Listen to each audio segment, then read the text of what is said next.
Welcome back to Ride JBI. I'm JB. In this video, we're going to show you how to install our JBI YZ compression adjuster assembly into your shock.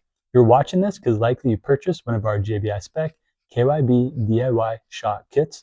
So stay tuned and we'll show you how to get that installed. Here I have already laid out the disassembled YZ KYB dual compression adjuster assembly. That is a mouthful. So what this video assumes is that you've already done a good job of disassembling your KYB YZ shock. Now, when you took this apart, there's a very good chance that the compression adjuster piston assembly was stuck inside of the shock body orientated like this. Now on these, we have two flat spots you can see here. So you can grip those with a set of pliers or vice grips. You're going to want to kind of wiggle it a little bit as this O-ring is a pretty tight compression fitment inside of this shock body. Don't worry if you mar this up or scratch it up. We're not going to reuse any pieces from this component. Now, oftentimes, inside of this cylinder is every time inside of this cylinder, there is a shim that acts as a washer. And a lot of times when you take this apart, that is still going to be on here. So be aware that as you pull this out, if you kind of yank it out quickly, make sure that if this shim is there, that it does not go flying and crawling under one of your toolboxes somewhere and goes hiding. So now that we've done that, you can actually set this aside as we're no longer going to reuse this component at all. Definitely make sure you have this, as that is always going to locate and install inside of this cylinder.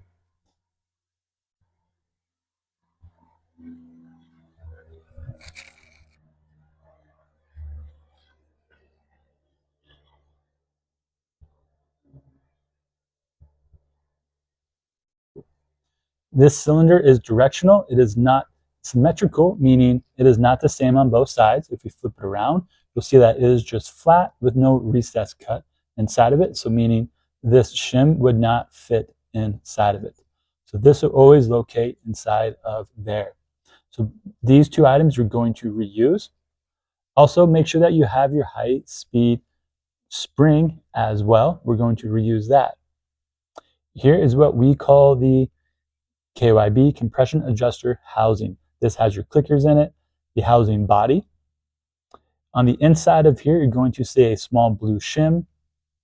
What that shim does is that prevents this hard steel of the spring from rubbing into the red anodize. Now yours may look a little different because this adjuster has been anodized by the previous tuner. So aesthetically, it might look different in the colors, but in terms of its dimensions, shape, and design, it'll be identical to yours on your YZ two-stroke. Keep in mind I'm saying YZ, not YZF.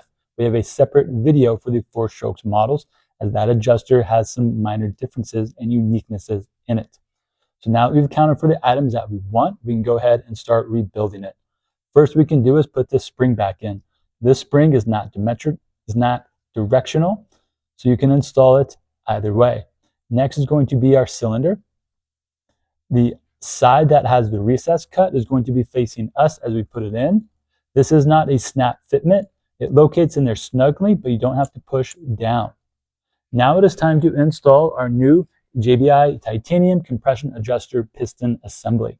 That comes complete, already shimmed up with a custom JBI shim stack and spec right there, depending upon the information that you gave to us. It's already going to be assembled, torqued down, and Loctited. We will have already provided you with the appropriate new O-ring for the piston and a new O-ring for the piston assembly post right there as well. You want to put a little bit of dab of grease on this O-ring, as it is going to be a nice compression fitment when we install this back into our compression adjuster housing. Ooh, that was a very good snap and snug fit, as you can hear. Now, this will still spin freely with some light resistance. That means everything is still correct.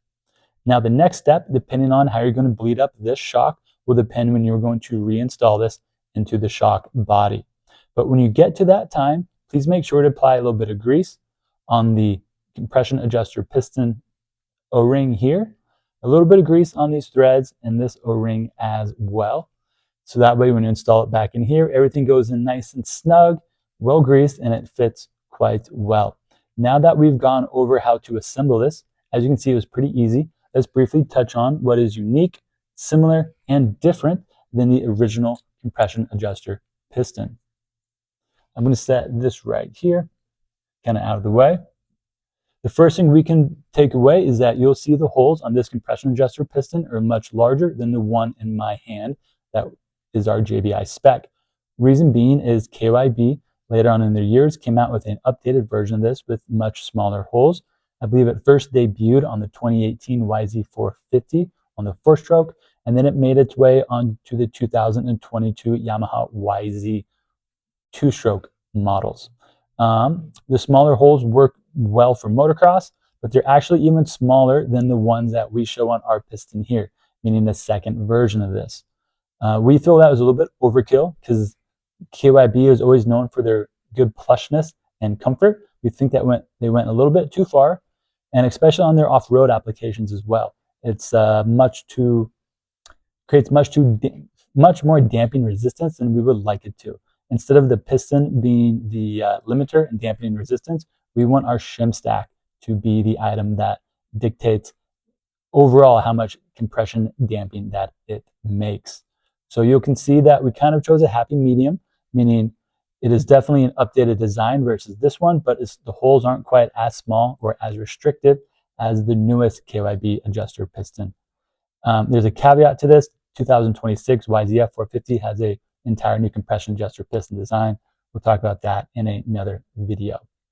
So that's what's kind of similar and different about these. On the back side, the geometry is a little bit different, but we can't quite see that because it's covered with shims. The reason for that is the high-speed spring plate, this item right here, is flat. So depending on the last shim that is in here, not accounting for the 9mm clamping shim, that is going to be the shim that the plate pushes on. Let me give you a better visual on that. So when this is assembled, the spring is going to locate there, and it is going to help push on the shims to make them harder to flex open as the oil flows through it this direction. Now, because of the shape of this, or the design, this being flat, it is pretty far away from the shims that cover the piston itself.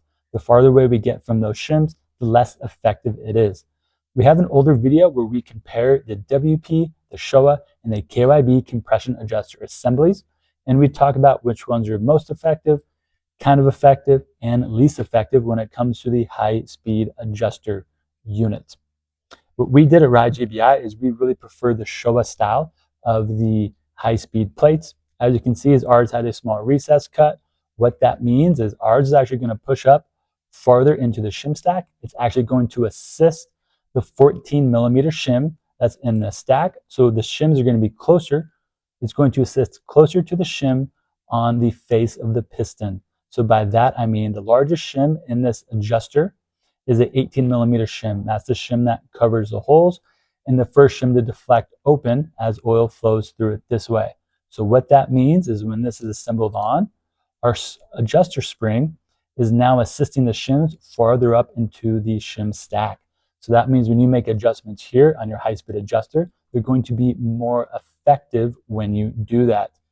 In comparison to other brand shocks, we feel that KYB has the least effective high-speed adjuster. Hear me clearly now. I'm not saying it doesn't work. I'm saying in comparison to other brands, it is the least effective. The most effective one, in our opinion, overly effective, is the WP style, because that assists the shims that go against the face of the piston.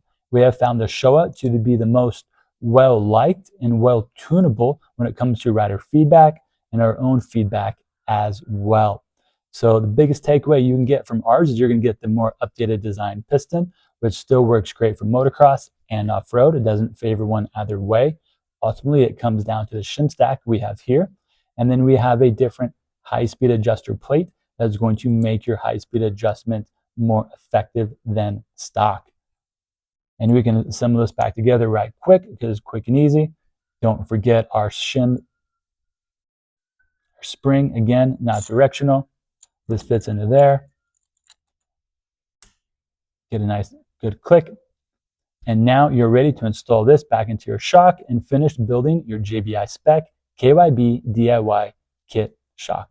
Thanks for tuning in. Everything I talked about you can find in much more detail on ridejbi.com.